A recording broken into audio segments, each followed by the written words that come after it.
Morning class, welcome in your accountancy video. Accountancy के अंदर हम लोग हमारा वॉल्यूम 3 का चैप्टर फर्स्ट कर रहे थे, जो कि आपका financial statement of a company है। हम लोगों ने उसमें हमारे अभी तक दोनों फाइनेंशियल स्टेटमेंट के, that is your statement of profit and loss account और बैलेंस शीट, दोनों के हमारे फॉर्मेट्स देखे और उनके हेड एंड कंटेंट्स को समझा। एंड आई होप कि वो दोनों वीडियोस आपने देखी होंगी और आपको वो समझ में आ गया होगा। अब आज की वीडियो के अंदर उससे रिलेटेड हम लोग कुछ क्वेश्चंस करेंगे, और उन क्वेश्चंस को उठाने से पहले मैं आप लोगों को एक छोटा सा टॉपिक और क्लियर कर देना चाहती हूँ इस चैप्टर का, जो कि हमने उन दोनों वीडियोस के अंदर नहीं उठाया है। That is your operating cycle. Operating cycle जो है वो इसी चैप्टर का पार्ट है और ये आपको पता होना चाहिए, इससे रिलेटेड क्वेश्चन आ सकता है। सो क्लास, आज की क्लास हम लोग स्टार्ट करते हैं। ध्यान से सुनिएगा कि ये ऑपरेटिंग साइकिल होती क्या है। ऑपरेटिंग साइकिल का मतलब होता है कि जब हमारी जो कंपनी है ना, वो जो पैसा रॉ मटेरियल खरीदने में खर्च कर रही है, जितना पैसा, वो पैसा उसके पास वापस कितने मंथ्स के बाद आएगा, वो होता है ऑपरेटिंग साइकिल। नहीं आया समझ में? एग्जाम्पल से समझते हैं, ध्यान से देख लिए। जैसे कि फॉर एग्जाम्पल ये कंपनी है बी लिमिटेड कंपनी, ठीक है, ये आपकी कंपनी है। अब क्या हुआ, इसने 10,000 रुपए के रॉ मटेरियल परचेज करे एक पर्सन से, ठीक है। एक पर्सन से इसने 10,000 के रॉ मटेरियल परचेज करे और वो 10,000 के बदले में इसका वो रॉ मटेरियल के बदले में इसके पास से 10,000 का कैश चला गया। इस कंपनी के पास से कैश गया, स्टार्टिंग हो गई यहाँ से आपकी ऑपरेटिंग साइकिल की। अब ये जो रॉ मटेरियल है, जब कंपनी में रॉ मटेरियल आया तो वो raw material work in progress में भी कन्वर्ट होगा कि भाई मशीन्स चलेंगी हमारी, और वो जो रॉ मटेरियल का कच्चा माल है उसको हम लोग तैयार करने के लिए अपनी फैक्ट्री में भेजेंगे। अब वो फैक्ट्री में जब भेजा तो हम लोगों को 2 महीने लग गए काम को चलते चलते। फैक्ट्री में उस रॉ मटेरियल को प्रोसेस होते होते 2 महीने लग गए हमारे। प्रोसेस हो रहा है हमारा काम। प्रोसेस होने के बाद वो क्या होगा, नेक्स्ट स्टेप क्या होगा, फिनिश गुड्स रेडी हो गए आपके। फिनिश गुड्स रेडी हो गए जब हमारा फैक्ट्री में माल बन गया। बनने के बाद उसको हम क्या कहते हैं, फिनिश गुड्स। कितने महीने में बना, 4 महीने में बना। 4 महीने में हमारा माल बन के तैयार हो गया, हमारे पास गुड्स आ गए, फिनिश गुड्स। अब जब फिनिश गुड्स आ गए उसके बाद 5 महीने के अंदर अंदर हम लोगों ने हमारे कस्टमर्स को वो माल बेचा, हमारे डेटर्स को उन माल को बेच दिया मार्केट के अंदर। 5 महीने हमारे इसमें लग गए उनको बेचने में। अब जब हमने हमारे डेटर्स को माल बेचा, बेचने के बाद जब उन लोगों से, कुछ लोग तो हमें कैश पेमेंट कर देंगे, बट कुछ ऐसे भी होंगे जो हमारे डेटर्स होंगे जो कहेंगे कि भाई हम बाद में पेमेंट करेंगे, तो उनकी पेमेंट आते आते कंपनी के पास 3 महीने में वो पूरा कैश रिसीव हुआ। तो ये जब हमारे पास कैश आ गया ना, यानी कि जहां से हमारे पास से कैश गया था और जब हमने रॉ मटेरियल खरीद के पूरा वापस कैश हमारी कंपनी में रिटर्न हुआ, कितने महीने लगे, 2 महीने लगे सबसे पहले हमारे माल तैयार होने में, ठीक है। उसके बाद 4 महीने लगे उसको फिनिश गुड्स को कन्वर्ट होने में, ठीक है। आफ्टर दैट जब हमने कस्टमर को बेचा तो 5 महीने हमें हमारे सामान को बेचने में लग गए, डन। आफ्टर दैट 3 महीने लग गए हमें हमारा पैसा रिकवर करने में हमारे डेटर्स से, ठीक है। 3 महीने इसमें लग गए, तो टोटल हमें हमारी साइकिल को ऑपरेट करने में, हमें हमारे पैसे को ऑपरेट करने में कितने मंथ्स लग गए, 14 मंथ्स लग गए। और इस साइकिल को कहते हैं ऑपरेटिंग साइकिल, जिस साइकिल के अंदर हम लोग ये देखते हैं कि हम लोग जो हमारे पैसों से, हमारी कंपनी के पैसों से रॉ मटेरियल खरीद रहे हैं, जब हमारा पैसा जा रहा है तो वापस कितने महीनों में लौट के हमारे पास हमारा पैसा आएगा। ये है ऑपरेटिंग साइकिल। और इससे रिलेटेड किस टाइप के क्वेश्चंस आते हैं, एग्जाम्पल से समझते हैं और अच्छे से क्लियर हो जाएगा। और इसमें एक नई चीज आज सिखाने जा रही हूँ, ध्यान से सुनना, वो चीज क्या सिखाऊंगी। सबसे पहले example number 1, state whether the following is current liability और नॉट। हमें नीचे कुछ केसेस दे रखे हैं, हमें ये बताना है कि वो आपकी करंट लायबिलिटी है या नहीं है, ठीक है। आ जाओ, सबसे पहले केस नंबर 1, फर्स्ट कॉलम में केस है, सेकंड कॉलम में ऑपरेटिंग साइकिल का पीरियड है, थर्ड में एक्सपेक्टेड पीरियड ऑफ पेमेंट, यानी कि हम एक्सपेक्ट करते हैं कि हमें कितने महीनों में पेमेंट वापस मिलेगी, और लास्ट में हमें बताना है कि इन मंथ्स को जज करके हमारी ये करंट लायबिलिटी है या नॉन करंट लायबिलिटी है। क्लियर है? चल, सबसे पहले केस नंबर 1 में बोल रहे हैं कि ऑपरेटिंग साइकिल हमारी 9 महीने की है और हम लोग ये एक्सपेक्ट कर रहे हैं कि हमारे पास जो पैसा आएगा वो 10 महीने में आएगा।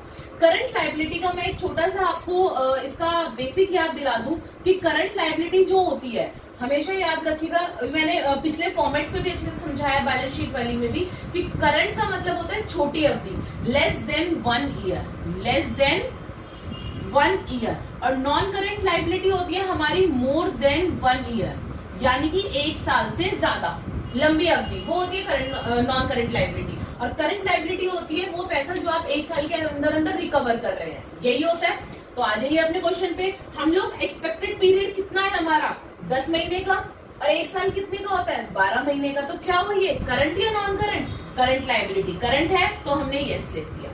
सेकेंड केस पे आते हैं क्लास।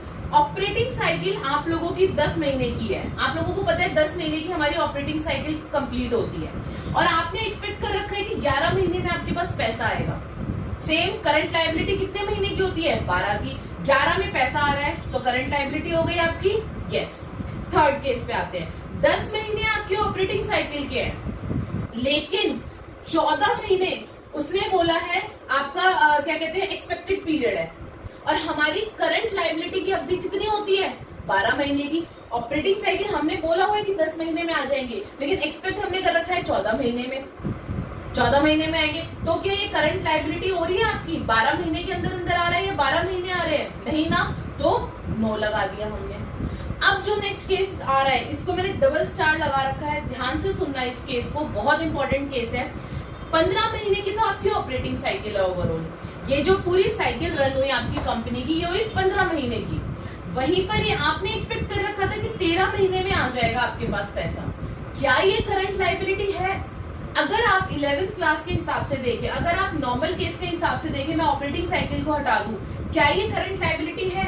नहीं है। क्यों? क्योंकि 12 महीने से ज्यादा हो गए, 13 महीने आ गए यहाँ पे, तो 13 महीना तो करंट लायबिलिटी के अंदर नहीं आता ना। लेकिन ये करंट लायबिलिटी कहलाएगी।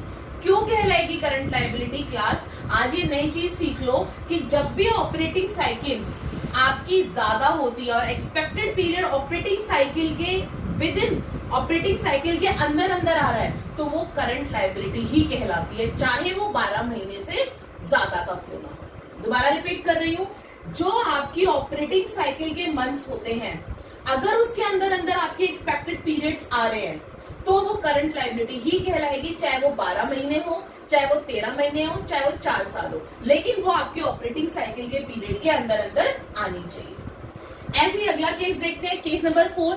आपकी ऑपरेटिंग साइकिल 4 साल की है कि भाई 4 साल में पैसा आएगा, लेकिन एक्सपेक्टेड आपने क्या करा है, 40 मंथ्स करे हैं। तो क्या है ये, करंट लायबिलिटी है? बिल्कुल है, क्योंकि 4 साल के अंदर अंदर 40 मंथ्स आ रहे हैं आपके, तो यस कर दीजिए कि ये करंट लायबिलिटी है। नेक्स्ट केस देखिए, केस नंबर 6। केस नंबर 6 के अंदर बोल रहे हैं 15 मंथ्स आपके ऑपरेटिंग साइकिल के हैं, ठीक है। वहीं पर ही वो बोल रहे हैं एक्सपेक्टेड कितने हैं, 18 महीने। अब देखो, ना तो ये हमारे 1 साल के अंदर अंदर आ रहे, 12 महीने में आ रहा है, नहीं आ रहा 18 महीने। वहीं पर ही क्या ये ऑपरेटिंग साइकिल के अंदर आ रहा है, ऑपरेटिंग साइकिल कितने हैं, 15 है, और ऑपरेटिंग साइकिल और एक्सपेक्टेड कितना है, 18 है। तो क्या ये ऑपरेटिंग साइकिल के अंदर आया, नहीं आया ना, तो ये कहलाएगी आपकी नो, ये करंट लायबिलिटी नहीं है, ठीक है। आगे बढ़ते हैं, नेक्स्ट केस। 5 मंथ्स है आपकी ऑपरेटिंग साइकिल की, वहीं पर ही 8 महीने है आपके एक्सपेक्टेड पीरियड। पहला केस ये देखो, क्या ये 12 महीने के अंदर अंदर आ रहा है, बिल्कुल आ रहा है 12 महीने के अंदर। 8 महीने में अगर आप रिकवर कर रहे हैं, तो क्या ये 12 महीने के अंदर है, तो यस लिख दीजिए।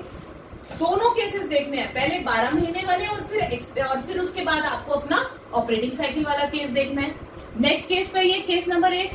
10 महीने हैं आप लोगों के ऑपरेटिंग साइकिल के और एक्सपेक्टेड है 12 महीने। अब क्या हुआ, 12 महीने के अंदर तो आ रहा है ना, 1 साल के अंदर अंदर आ रहा है करंट लायबिलिटी, तो ये कहलाएगा यस। अगला केस देखिए, 15 महीने। 15 महीने आपकी ऑपरेटिंग साइकिल के हैं और आपके पास एक्सपेक्टेड भी आपका 15 महीने का था। जब दोनों जिस केस में इक्वल होते हैं, उस केस में भी ये यस ही कहलाता है। समझ में आया ये क्वेश्चन? और ये टॉपिक आपका, ये ऑपरेटिंग साइकिल का टॉपिक क्या कह रहा है और ये किस तरीके से आपका एग्जाम में आता है। एक क्वेश्चन और उठाती हूँ, आपका टीएस ग्रेवाल का, ये क्वेश्चन नंबर 7 है class, question number 7 of your TS Grewal. देखिए, state giving reason whether trade receivable are classified as current assets और नॉन करंट एसेट्स। हमें इस बार एसेट्स का बताना है कि करंट एसेट्स है या नॉन करंट एसेट्स। अब चाहे वो एसेट्स पूछे चाहे वो लायबिलिटी पूछे, भाई बात तो वही है ना, करंट यानी कि 1 साल के अंदर अंदर और नॉन करंट यानी कि 1 साल से ज्यादा। आगे बढ़ते हैं। In the balance sheet of a companies पर schedule 3rd of the companies as 2013 in following cases. ठीक है भाई, अब केसेस के अंदर हम लोगों को बताना है। पहला केस जिसके अंदर ऑपरेटिंग साइकिल पीरियड है 10 महीने का, 10 महीने का ऑपरेटिंग साइकिल पीरियड है, वहीं पे एक्सपेक्टेड रियलाइजेशन कितना है आपका 11 महीने का। क्या ये आपकी करंट एसेट्स हुई? सबसे पहले क्या देखोगे आप कि वो 12 महीने के अंदर आ रहा है नहीं आ रहा है, 11 महीने में कर रहे हो तो yes it is a current assets.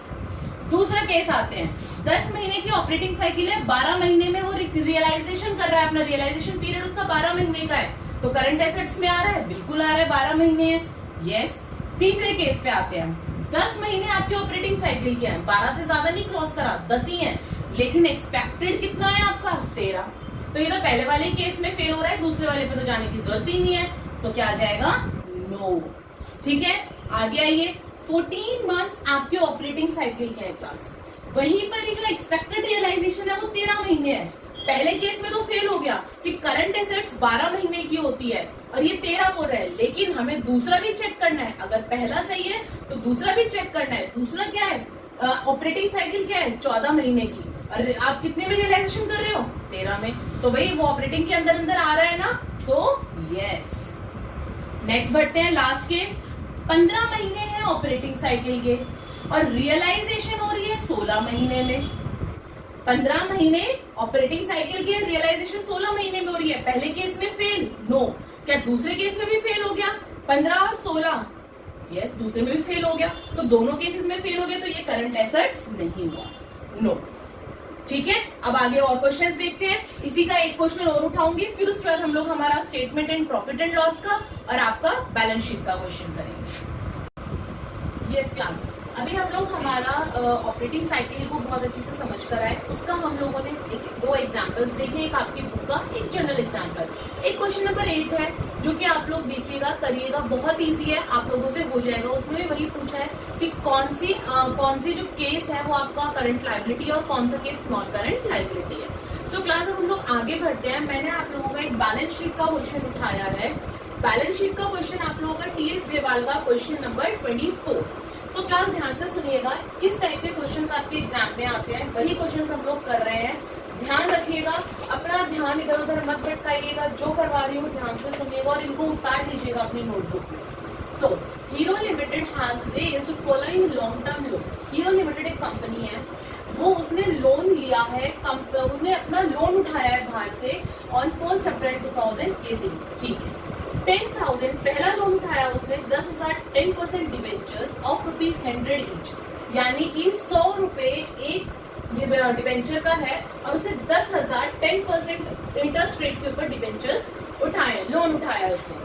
और रिडीमेबल कब हो रहे हैं 4 इक्वल ईयरली इंस्टॉलमेंट, यानी कि वो रिडीम कैसे कैसे करवाएगा 4 ईयरली। रिडीम यानी कि छुड़वाना है डिवेंचर्स को, अपना जो हमने उधारी पे उठाया है पैसा डिवेंचर्स पे, वो धीरे धीरे करके हम वापस करते हैं, तो उसे रिडीम कहते हैं। पैसे को वापस करते हैं अपने डिवेंचर्स को, जिसको हमने दे रखे हैं गिरवी मोर्गेज के लिए, उससे हम लोग अपना डिवेंचर्स जो है वो वापस उठा लेते हैं।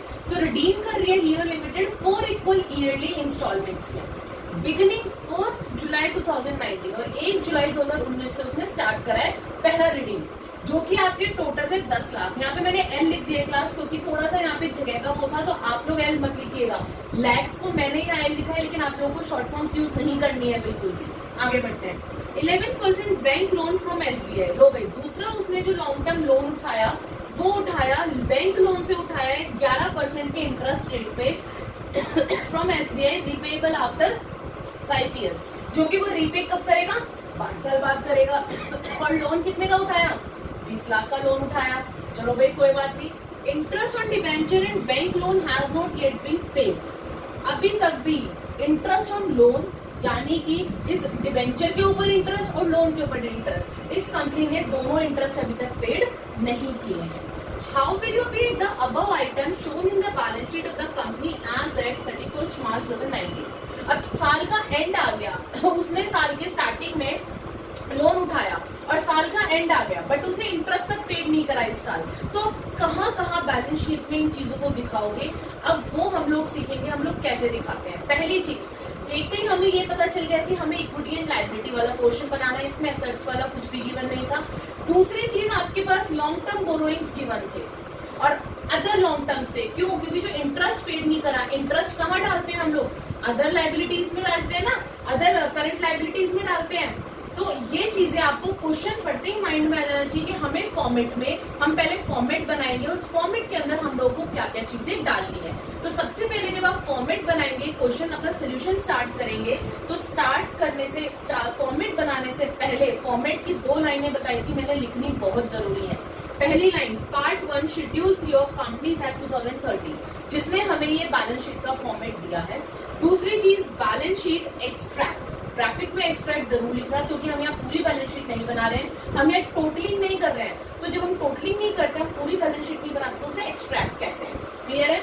आ गया ये particulars, note number, current year और प्रीवियस ईयर, ये हमारे कॉलम्स होते थे। पर्टिकुलर्स में मुझे पता है कि सिर्फ इक्विटी एंड लायबिलिटी का पोर्शन है, तो सबसे पहले मैंने लिखा नंबर 1 इक्विटी एंड लायबिलिटी डाल दिया। उसके अंदर भी मुझे पता था कि लॉन्ग टर्म है, यानी कि नॉन करंट लायबिलिटीज है, और करंट लायबिलिटी में हमारा क्या आ रहा है? ये आउटस्टैंडिंग आ रहा है, क्या? उसका इंटरेस्ट, कि उसने इंटरेस्ट नहीं दिया। तो मैंने नंबर 1 डाल के सबसे पहले लिखा नॉन करंट लायबिलिटी, नंबर 2 करके लिखा करंट लायबिलिटी। लेकिन इसके जो अंदर के हैं लॉन्ग टर्म बोरोइंग्स और अदर करंट आपकी लायबिलिटी, वो हम लोग बाद में लिखेंगे, जब हम लोग देख लेंगे कि कौन सी चीजें किसके अंदर आ रही है। क्लियर है? आगे आ जाओ। अब इसके बाद मैंने आप लोगों को नोट्स बताए थे कि नोट्स क्या होते हैं, नोट्स टू अकाउंट, वो एक तरह से वर्किंग नोट होते हैं। डरना मत बिल्कुल भी कि मैम ये नोट्स टू अकाउंट क्या है, ये आप लोगों का सिर्फ एक फॉर्मेट है कि हम फॉर्मेट में हमारी वर्किंग नोट कर रहे हैं, लेकिन होता ही आपका वर्किंग नोट ही है। अब आ जाओ, हम पहले क्वेश्चन समझते हैं कि कौन सी चीज लॉन्ग टर्म बोरोइंग्स में जाएंगी और कौन सी चीज हमारी अदर करंट लायबिलिटी में जाएगी। सो क्लास देखिए, यहाँ पे मैंने आप लोगों के लिए अगेन वही डायग्राम बनाया है। सबसे पहले 1 अप्रैल 2018 को आपका साल स्टार्ट हुआ है, जब उसने लोन उठाया, लॉन्ग टर्म बोरोइंग्स उठाई है। 2 बोरोइंग्स उठाई है, पहले 10,000 डिवेंचर्स उठाए थे 10 लाख के, और एसबीआई का लोन लिया था जो कि 5 साल में रीपे करना है 20 लाख का। 2 चीजें उसने उठाई थी। चलो भाई ठीक है। उसके बाद साल बीतता गया, इंटरेस्ट लग गया डिवेंचर के ऊपर। कितना परसेंट? 10% इंटरेस्ट कितने पे? 10 लाख पे। तो 10% जब मैंने 10 लाख का निकाला तो मेरा निकला 1 लाख। 1 लाख उसको देना है इस साल का इंटरेस्ट ऑन डिवेंचर्स। दूसरा, जब इसका एसबीआई का लोन का इंटरेस्ट दूसरा आपका कितना? 11%। कितना दे रखा था? 11%। तो 11% निकलेगा आपका 20 लाख के ऊपर। तो जब मैंने 11% 20 लाख का निकाला, मेरा निकला 2,20,000। दूसरा आपका ये इंटरेस्ट, ये हो गया आउटस्टैंडिंग। 2 आउटस्टैंडिंग हो गई, 2 इंटरेस्ट हो गए, डिवेंचर्स का इंटरेस्ट और आपका लोन का इंटरेस्ट, और दोनों किस में जाएंगे? अदर करंट लायबिलिटी में जाएंगे। ठीक है भाई, इसको भी हम लोग लिख लेते हैं, अभी हम करेंगे इसकी कैलकुलेशन। आगे बढ़ते हैं। ये तो था हमारे इंटरेस्ट की बात। अब उसने बोला था कि जो 10,000 डिवेंचर्स हैं, ध्यान से सुनना, बहुत छुपी हुई इंफॉर्मेशन दे रखी है इस क्वेश्चन में। 10,000 के जो डिवेंचर्स हैं रिडीम कर रहा है वो 4 इक्वल ईयरली इंस्टॉलमेंट में। ठीक है जी, और स्टार्ट हो रही है 1 जुलाई 2019 को। तो क्लास देखो, 1 अप्रैल को उसने क्या करा? लोन उठाया, लॉन्ग टर्म बोरोइंग्स उठाई। साल बीतता गया, 31 मार्च 2019 आ गया। ठीक है जी, साल खत्म। अब उसी साल में 31 मार्च 2019 को ही वहीं से जब वो स्टार्ट करते हैं, देखते हैं 3 महीने बाद उन्हें क्या करना है? पहले रिडीम करने हैं अपने, पहला रिडीमेबल आ जाएगा उसका 2500 डिवेंचर्स का। मैंने 10,000 को 4 रिडीमेबल उसमें बांट लिया आपने। 1 जुलाई 2019, 1 जुलाई 2020, 1 जुलाई 2021, 1 जुलाई 2022। 4 इक्वल ईयरली इंस्टॉलमेंट्स में मैंने बांट लिया, चारों में बांट लिया। 10,000 डिवेंचर्स थे, 10,000 को चारों में बांटो, 2500 डिवेंचर्स आ गए। अब आप जो है एज एन अकाउंटेंट यहाँ खड़े हो 31 मार्च 2019 पे, यहाँ से देख रहे हो कि भाई 3 महीने बाद मुझे मेरा बकाया चुकाना है, अपने डिवेंचर्स को रिडीम करवाना है और पैसे मुझे देने हैं जो मेरे डिवेंचर होल्डर्स हैं 3 महीने बाद। तो कौन सी लायबिलिटी हुई? करंट या नॉन करंट? Current liability. क्यों? क्योंकि सिर्फ आपके पास 3 महीने का टाइम है, सिर्फ 3 महीने का, और करंट क्या होता है 12 महीने की। अगर मैं दूसरे रिडीमेबल की बात करूं, दूसरा जो रिडीमेबल आप करवा रहे हो वो करवा रहे हो 1 जुलाई 2020, जिसमें आपके पास अभी 15 महीने हैं। दूसरी वाली तो नॉन करंट हो गई, लेकिन जो ये 2500 डिवेंचर्स आप दिखाओगे ना, मेरा यहाँ बताने का ये मकसद था कि ये जो 2500 डिवेंचर्स दिखाओगे ये आप करंट लायबिलिटी में दिखाओगे, क्योंकि वो आपको इसी साल पेड करनी है। क्लियर हुआ? अब देखो हमारे पास करंट लायबिलिटी के अंदर 3 चीजें आ गई। कौन कौन सी? एक तो ये 2500 डिवेंचर्स आ गए हमारे, दूसरा हमारा इंटरेस्ट ऑन डिवेंचर, तीसरा हमारा इंटरेस्ट ऑन लोन। और लॉन्ग टर्म बोरोइंग्स के अंदर 7500 डिवेंचर्स 10,000 मत लिखना, ये गलती मत कर देना। जब 2500 आपके करंट में आ गए तो भाई लॉन्ग टर्म में तो, नॉन करंट में तो खाली आपके 7500 ही बचे ना। 7500 डिवेंचर्स और आपका एसबीआई का लोन। अब आ जाओ अपने वर्किंग नोट पे, यानी कि नोट्स के ऊपर, अपने नोट्स टू अकाउंट के ऊपर। सबसे पहले पर्टिकुलर्स, नोट नंबर 1, पहली कैलकुलेशन कर रहे हैं हम लॉन्ग टर्म बोरोइंग्स की। लॉन्ग टर्म बोरोइंग्स में सबसे पहले हमारे पास 75, जो आगे के 3 थे, 7500 10% डिवेंचर्स।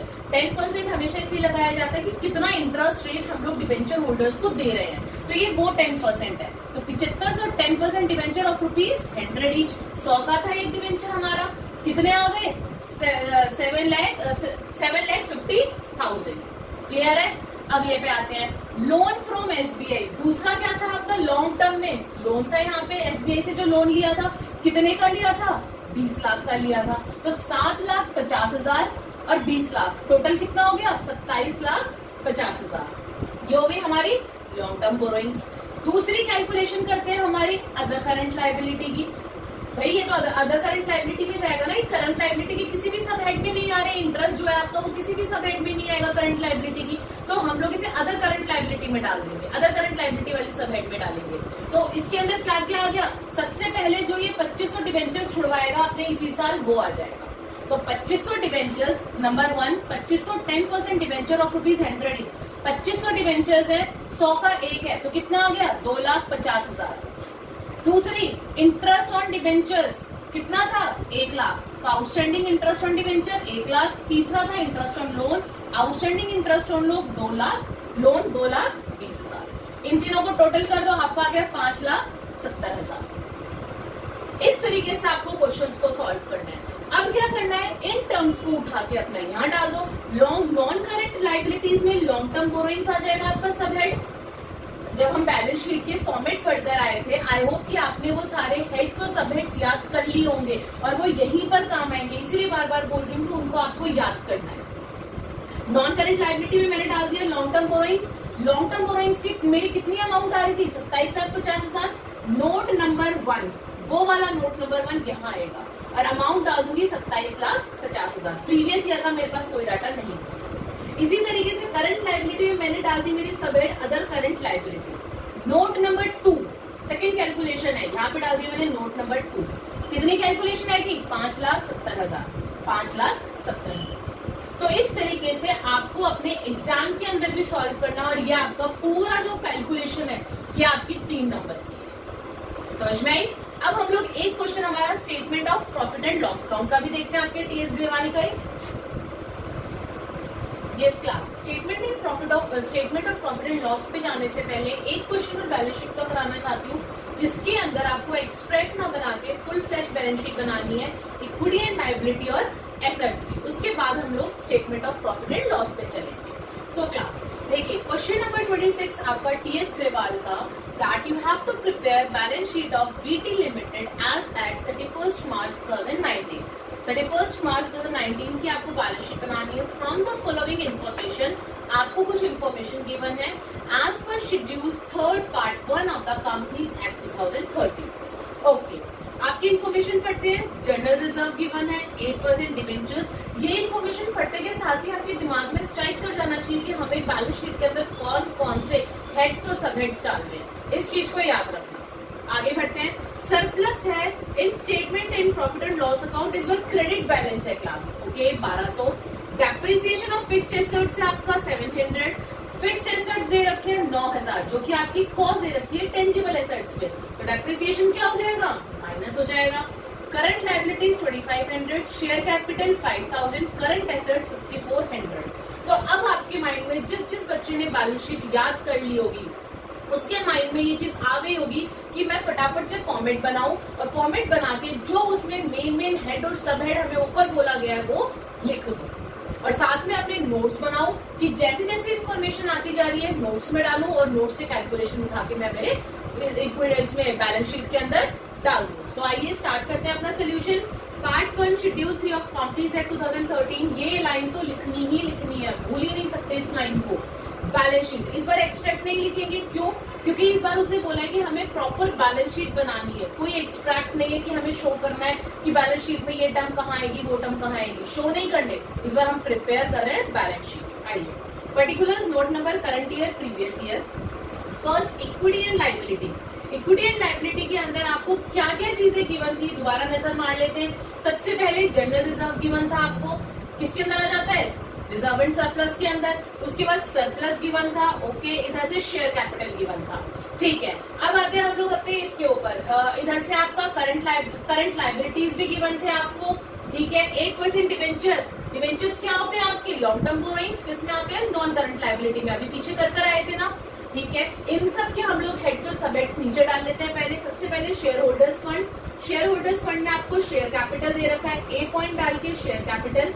आपको इधर सरप्लस भी दे रखा है, जनरल रिजर्व भी दे रखा है, दोनों चीजें किसमें जाती हैं? रिजर्व एंड सरप्लस में। तो बी डाल के रिजर्व एंड सरप्लस और उसके आगे पॉइंट नंबर 1, क्योंकि उसकी कैलकुलेशन होगी और कैलकुलेशन कभी भी आपको इसके अंदर बैलेंस शीट के अंदर शो नहीं करनी, कहाँ जाएगी? आपकी नोट्स के अंदर। साथ ही साथ में अपने नोट भी प्रिपेयर करते चलिए। Number 1 reserve and surplus. कौन सी दो चीजें आ गई? एक तो सरप्लस आपकी ऐड हो जाएगी, प्लस में जनरल रिजर्व। 3000 का जनरल रिजर्व है और आपका सरप्लस 1200 का है, तो 3000 का मैंने जनरल रिजर्व डाल दिया और 1200 का मैंने क्या डाल दिया? सरप्लस डाल दिया। प्लस होगा क्योंकि क्रेडिट था 4200। यहाँ ये अपनी अमाउंट डाल दीजिए। इधर से शेयर कैपिटल की अमाउंट 5000 थी, वो भी साथ ही साथ डाल के चलिए आगे बढ़ते हैं। उसके बाद हमने यहाँ देखा था हमारी नॉन करंट लायबिलिटी की क्लास। नॉन करंट भी थी, करंट भी थी, लेकिन पहले नॉन करंट आती है उसके बाद में करंट आती है फॉर्मेट में, तो हम पहले नॉन करंट लिख देंगे। Second number non current liability. Non current liability में हमारे पास डिवेंचर्स थे। कितने के थे डिवेंचर्स? 3000 के। तो ए करके लॉन्ग टर्म बोरोइंग्स 3000। लेकिन एक बात याद रखना, क्या डिवेंचर्स वर्ड आपको बैलेंस शीट में दे रखा था? नहीं ना, यहाँ पे हम डिवेंचर्स नहीं डाल सकते ना, यहाँ पे तो हम लॉन्ग टर्म बोरोइंग्स डालेंगे। वो सारी चीजें जो लंबी अवधि के लिए हम लोग उधार पे लेते हैं सब लॉन्ग टर्म बोरोइंग्स में जाता है, तो ये भी चीज आपको नोट नंबर 2 में शो करके दिखानी पड़ेगी। Long term borrowings 8% debenture. हाँ, डायरेक्ट गिवन है, हमें कोई कैलकुलेशन नहीं करनी है, लेकिन फिर भी आप लोगों को ये चीज दिखाना पड़ेगा कि जो ये 8% डिवेंचर्स है ना, ये लॉन्ग टर्म बोरोइंग्स के अंदर आ रहे हैं और वो लॉन्ग टर्म बोरोइंग्स फिर आपको यहाँ पे शो करना है अपनी बैलेंस शीट में। गलती मत कर देना, क्योंकि इसमें आप अपने आप नहीं कुछ भी कर सकते, जैसा बोला गया है आपको वैसे ही करना है। आगे बढ़ते हैं। अगर यहाँ लॉन्ग टर्म बोरोइंग्स गिवन होता तो आप डायरेक्ट लिख देते, तो हम नोट्स में नहीं जाते, ठीक है। चलो, उसके बाद हमें दे रखी थी करंट लायबिलिटीज। अब देखो करंट लायबिलिटीज डायरेक्ट दे रखी है, क्लास दे रखी है ना यहाँ पे, करंट लायबिलिटी 2500, तो ये नोट नंबर में नहीं जाएगा, इसमें हम डालेंगे 3 current liabilities, other current liabilities 2500। हम इसमें नहीं गए लोग इसके अंदर नोट्स के अंदर, क्यों? क्योंकि इसके अंदर हमें डायरेक्ट गिवन था। अब समझ में आ गए होगा दोनों में डिफरेंस। फिर हम क्या करेंगे, और कोई हमें लायबिलिटी का गिवन नहीं था, हम क्या करेंगे, इसका टोटल कर देंगे। इनका टोटल आ रहा है 5000, 4200, 3000, 2500, आपका टोटल आ गया 14700। टोटल लिख दिया। अब इसी के नीचे से हम लोग सेकंड स्टार्ट करेंगे हमारी एसेट्स। एसेट्स में तो होती मेन हेड कितनी है? 2 है, तो दोनों डाल दीजिए। नॉन करंट एसेट्स और आपकी दूसरी करंट एसेट्स, होती ही 2 एसेट्स इसमें हेड है आपके। चलो भाई आगे बढ़ते हैं, देखते हैं। जनरल रिजर्व हो गया, डिवेंचर्स हो गए, सरप्लस हो गए। डेप्रिसिएशन, डेप्रिसिएशन किस पे लग रहा है? टेंजिबल एसेट्स पे। टेंजिबल एसेट्स किसमें आते हैं? नॉन करंट एसेट्स में। फिक्स एसेट्स के अंदर पहला पॉइंट होता है आपका टेंजिबल एसेट्स। नोट में आ जाइए, नोट नंबर 3। टेंजिबल एसेट्स की आपको कोस्ट दे रखी थी 9000। कितनी थी? 9700 क्या था? डेप्रिसिएशन। तो मैंने इसमें से डेप्रिसिएशन को क्या करा? लेस करा, अमाउंट आ गई 8300। नोट नंबर 3, तो यहाँ मैंने डाल दिया नोट नंबर 3 और अमाउंट डाल दी 8300। आगे बढ़ते हैं, और क्या रह गया? ये वाली साइड पूरी हो गई। इधर से हमारा बच गया करंट एसेट्स। क्या बच गए? Current assets. ये भी आपको डायरेक्ट दे रखे हैं, तो इसमें नोट्स में जाने की जरूरत ही नहीं है, डायरेक्ट लिख दीजिए। Other current assets 6400। अब आप इसको टोटल करिए, 8300 6400 इज इक्वल्स टू योर 14700। इस तरीके से आपको अपनी पूरी लायबिलिटी शो करनी है अगर आपसे क्वेश्चन में पूरी लायबिलिटी पूछे। क्लियर है? अब बढ़ते हैं हम लोग हमारे statement of profit and loss. Yes class, अब हम लोग हमारा क्वेश्चन देखते हैं जो 3 मार्क्स के और टाइप के क्वेश्चन हैं आपके एग्जाम में आ सकते हैं, इंपॉर्टेंट है। आइए क्वेश्चन नंबर 14 आपका टीएस ग्रेवाल का, ध्यान से सुनना किस टाइप के क्वेश्चंस आते हैं। Under which head following items are classified और shown on the assets part of the balance sheet of company. मैंने बार बार बोला था कि बैलेंस शीट के हेड्स और सब हेड्स आपको याद होने चाहिए कि किस हेड के अंदर क्या आता है और किस सब हेड के अंदर क्या आता है। तो क्वेश्चन देखो, आपको क्वेश्चन में ये पॉइंट्स मिलेंगे, जो रेड से मैंने लिखा है ये रेड वाले आंसर्स हैं और जो ब्लैक वाले हैं वो आपके क्वेश्चन हैं। तो ब्लैक में लिखा हुआ है लूज टूल्स। लूज टूल्स का क्या सब हेड है और क्या हेड है?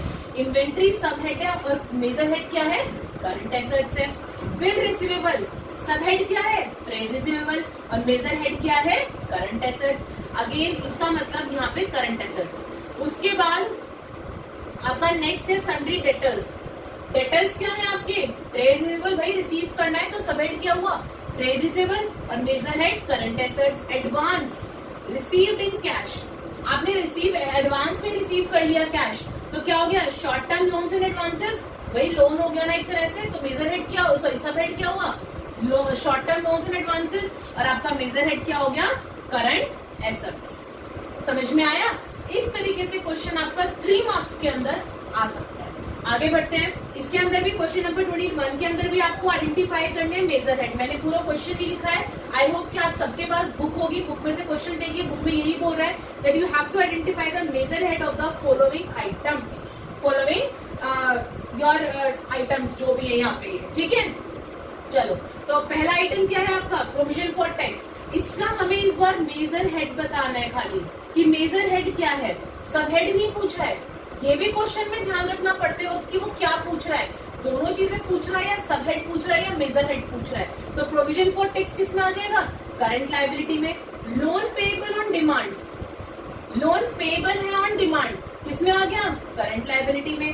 Computer and related equipments, computer और रिलेटेड इक्विपमेंट्स है बड़े लंबे अवधि के लिए आपके पास, नॉन करंट लायबिलिटी।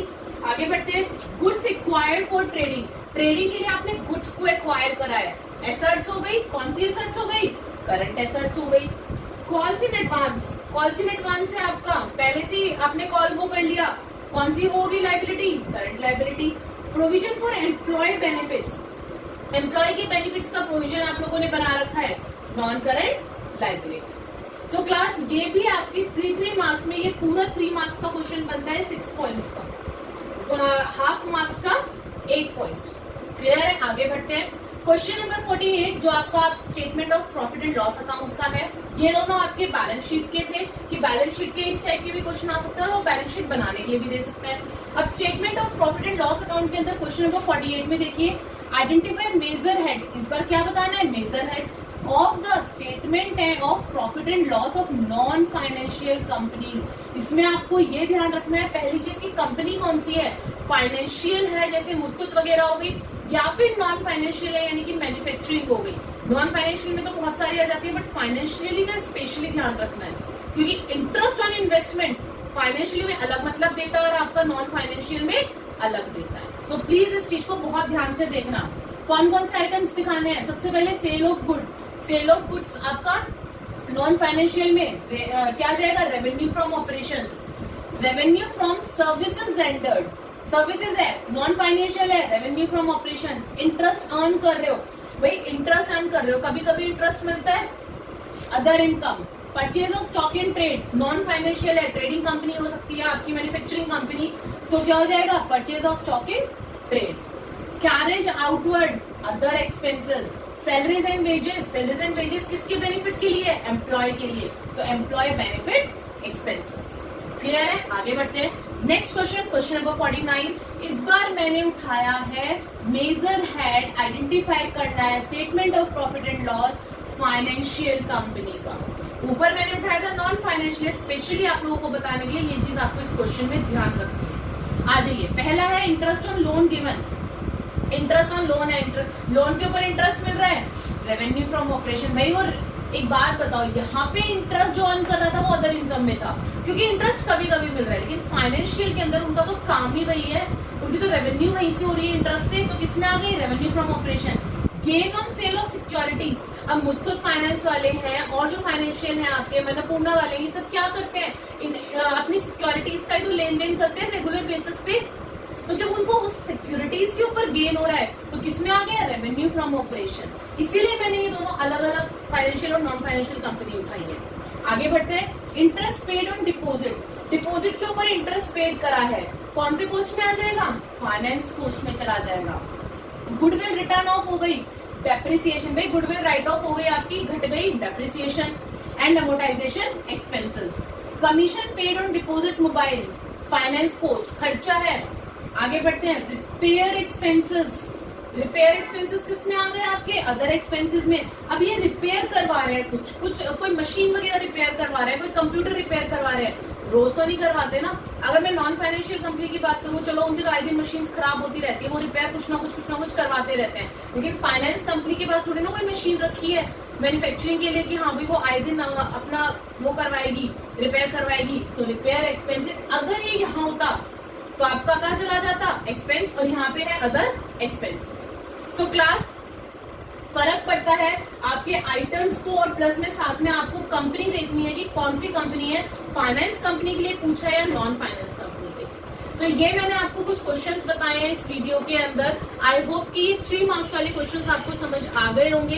अब अगली वीडियो के अंदर हम लोग हमारे शेयर कैपिटल की वैल्यू निकालना सीखेंगे, जो कि 99% चांस होता है आपके एग्जाम में आने के, कि उस टाइप के भी क्वेश्चन आपके एग्जाम में आ जाते हैं। So please like share and subscribe the video channel, so that आपको जो आगे मैं शेयर कैपिटल वाले 3 मार्क्स वाले क्वेश्चंस करवाने वाली हूँ वो आप तक इजीली पहुंच सके। Thank you.